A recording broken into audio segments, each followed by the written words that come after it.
ketika mana soal takfir ini perlu kita berhati-hati, demikian juga dalam soal mengatakan bahawa seseorang itu termasuk daripada kalangan ahli syurga. Takfir mengatakan bahawa seorang itu daripada kalangan ahli neraka, betul?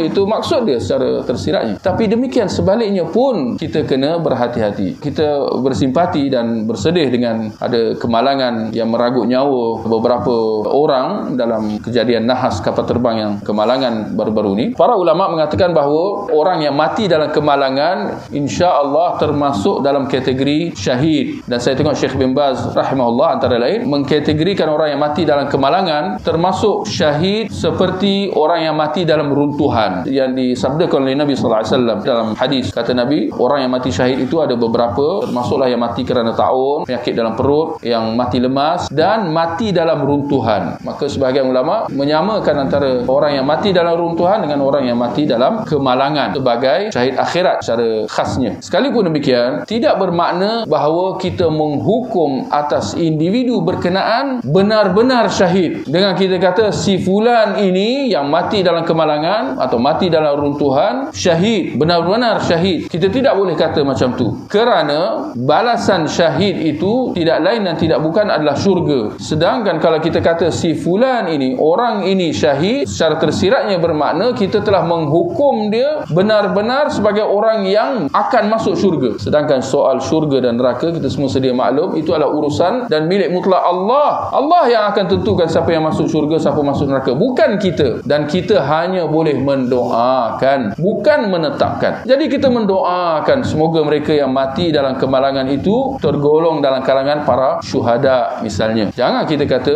si fulan syahid, asy-syahid, si fulan dan seumpamanya. Seperti mana yang disebut oleh Imam Bukhari dalam kitab sahihnya, ada sebuah bab yang beliau letakkan, bab la yuqal fulan syahid. Bab tidak boleh dikatakan bahawa si fulan, seorang itu secara individu, secara spesifik sebagai syahid. Kerana itu bermaksud kita menghukumnya sebagai ahli syurga secara yakin. Sedangkan itu semua urusan ghaib. Mana mungkin kita tahu siapa yang akan masuk syurga dan siapa yang akan masuk neraka dan sebagainya. Ini yang kita maksudkan. Boleh atau tidak kita letakkan gelaran asy-syahid si fulan, asy-syahid Sayyid Qutb, asy-syahid Hasan al-Banna, terus sebut pula nama dia.